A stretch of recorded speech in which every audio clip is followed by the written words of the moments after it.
lumbar spine will still encourage it.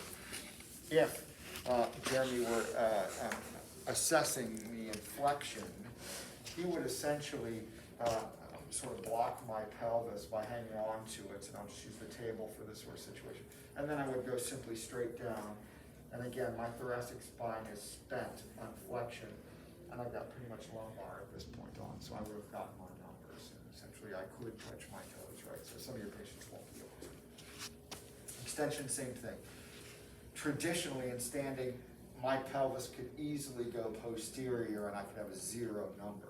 If I'm stabilized, then I'm going to get a truer extension. Or if I'm seated, I'll get a truer extension because my hips are fixed.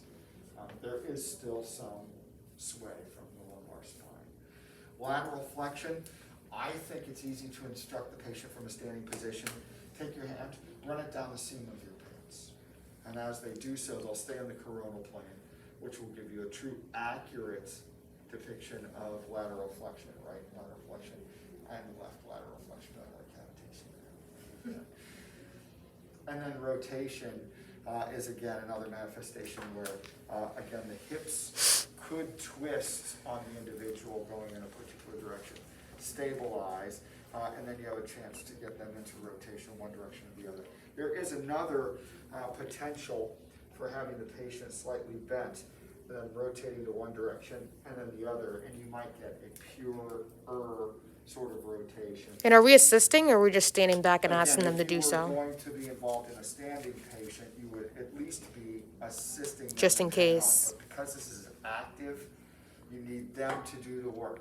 Okay. Because what's interesting about active versus passive is I might be limited because of muscular involvement, but if someone is doing it passively, they may be able to get me a little bit further. Sure. Because You're- I'm not you're hindered pushing by it, muscle yeah. contraction, Gotcha. relaxing those muscles, which is why the 3 are important together. So, so seated for rotation, I would imagine you would probably just do this and this, which would help.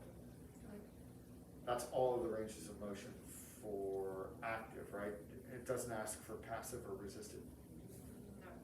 Just active. Just active, okay. Any questions about active range of motion? Now, as you're doing it, so when you're doing this thing, so what's the number for flexion?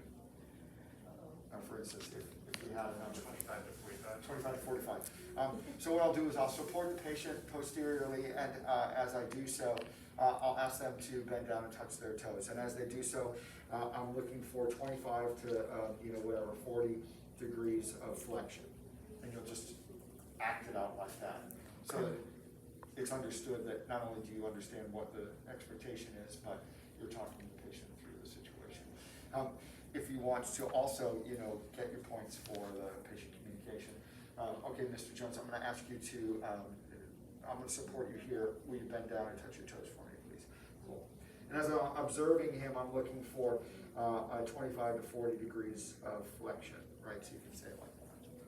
Thank you. Come on back up. All right, fantastic. Or I could do the seated, same sort of situation. Make sense? That's how I like use it. this. That's perfect. Yeah. But in clinic, you don't need It's all, yeah. this is for. Exactly. And, It's on the right. Trying to help you. Your teacher. It's weird.